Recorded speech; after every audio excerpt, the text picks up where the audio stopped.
every single thing that I thought was a misstep or something bad happening to me actually prepared me for where I am right now. And without those things, I don't think I would be as prepared to do what I do right now. Come see for yourself that American dream. Make it plain. My name is Daryce Tolliver, fondly known as Reese, from the Bronx, New York, currently still living there.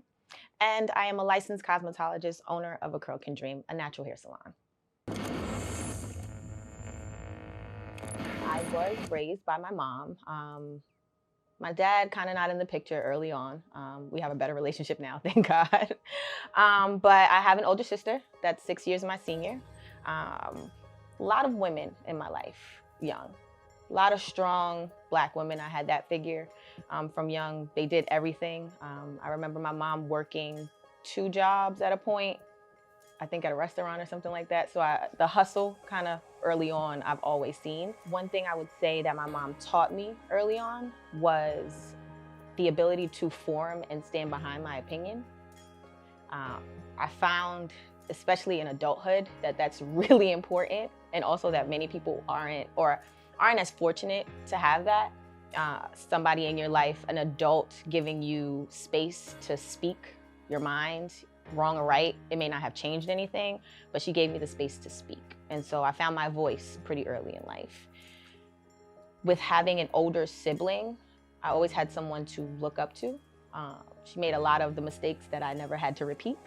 So I made a lot of my own, and I call myself a rebel without a cause, because I really didn't have a need to give my mom as much friction as I did, but I was pushing the limits.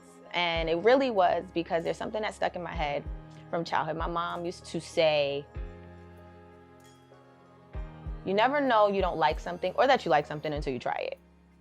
And it just stuck with me. So before I judge anything or say anything, I really have to know what my experience is with it. And so I stuck with me still as an adult. I will try it almost anything once.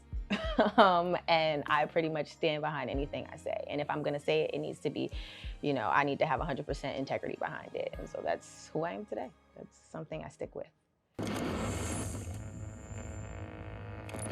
So my journey into this industry, the cosmetology industry, I fell into cosmetology. This was not a lifelong passion.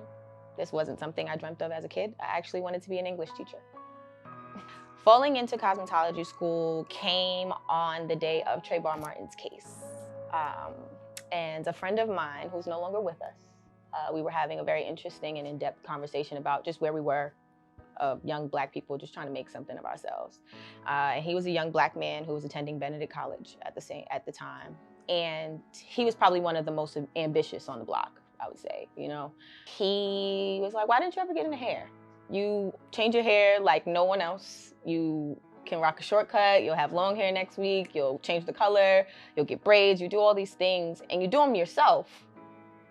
But why didn't you ever try that out? And I was like, because who wants to be a hairstylist? And I mean, I didn't have anyone in this particular field that I saw as successful, quite frankly. I saw it as like a hobby, a side job. He was like, let's look up some. I looked up the cosmetology school, was going to go to the open house because they told me they had one exactly that day. And literally once I hung up the phone, my mom called me to tell me that my uncle passed away, my grandmother's brother. And so that was one death of the day. I left, went to the open house, came back home. We hung out outside, it's a summer day, and he got stabbed that night. And I actually watched him go in the hallway. And so for me, that was a day that sticks with me because it taught me how fragile life is and how quickly it passes. Someone old in age and sick was out of their misery, but someone young and bright, kind of got stopped by what they could have done. And I think about how his last moments were spent speaking life into me. So fast forward, cosmetology school was rough. I got actually terminated from the first cosmetology school I went to. A lot of life issues, absences and things like that didn't work out. I ended up having to transfer my hours. And like any other transfer student, you realize you lose your credits, you lose the work you did, and I had to start from the beginning. The difference with starting at the second school was that I was already hired by L'Oreal. L'Oreal, their subsidiary, Mazzani, actually hired me as one of their platform artists and their new up-and-coming stylist.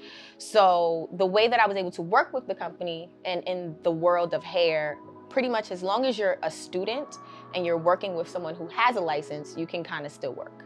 And so that's how I got by my first couple of years in the industry, all while still being a student. By my second year, or trying to get to the end of that program, I was already working in a salon in Midtown on 45th Street. It was a Black-owned salon, high-end luxury, and I was booth renting. And so I was going to school, platform artist by night, and working in the salon by the chair, behind the chair. And it was a very interesting kind of just dynamic. I felt like I didn't sleep, but I learned a lot. Early on, I was learning a lot. My clientele, being in New York City, I do have some of New York City's it girls on my client list, but most of my clients vary from medical professionals to moms to influencers to lawyers to everyone. But to name a few, Christiane Pitts, who was on Broadway, she starred in King Kong and A Bronx Tale, Gia Peppers, Scotty Beam, Melanie LaBerge, she stars in Power, and she was the cousin on This Is Us. So I have a couple of A-listers, B-listers, regular everyday women, specifically Black women though. I cater specifically to a Black woman. My inspiration ranges from Beyonce to Erykah Badu to Maya Angelou to Cardi B, quite frankly. And I believe I find inspiration in powerful women. I find inspiration in liberated women. I find inspiration in women that speak their minds, no matter how it makes people feel.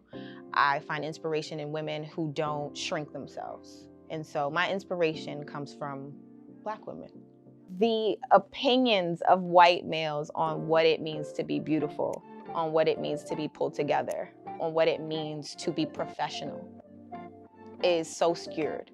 And for Black women specifically, who are the culture, who are the flavor, who are the seasoning, who bring the trends, it's crazy that we don't have as much say-so, still. I can say I'm still referred to as ethnic hair care, and general market is still seen as general market. And I have challenged that word from the beginning of my career. What does general market mean when it's not inclusive of everyone? Good hair to me is healthy, off the top, because healthy hair will do what you want it to do. And in my experience, I haven't had to overwork hair. I haven't had to over blow dry, overheat, overstyle, because my goal at the end is to make the hair healthy. Good hair that has been forced down our throats is something smooth, silky, manageable, nice to look at. I think we are reframing what good hair means, because the word good is perspective. And good hair is the hair that comes out of your head, to me, quite honestly. I listen to so many women criticize themselves and think that they're less than because they haven't found the technique and method. And that's how we're gonna get there, is more education.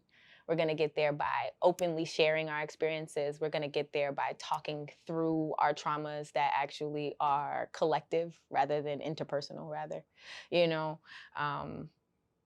That's where I'm at with good hair.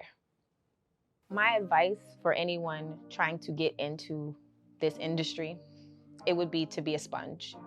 Everything and everyone can be a learning experience. You can learn from someone who has been in this industry longer or in less time than you have. You just have to be open to it. There's a million ways to skin a cat.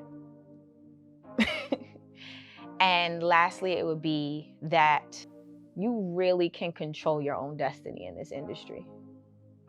There's no one way to do this.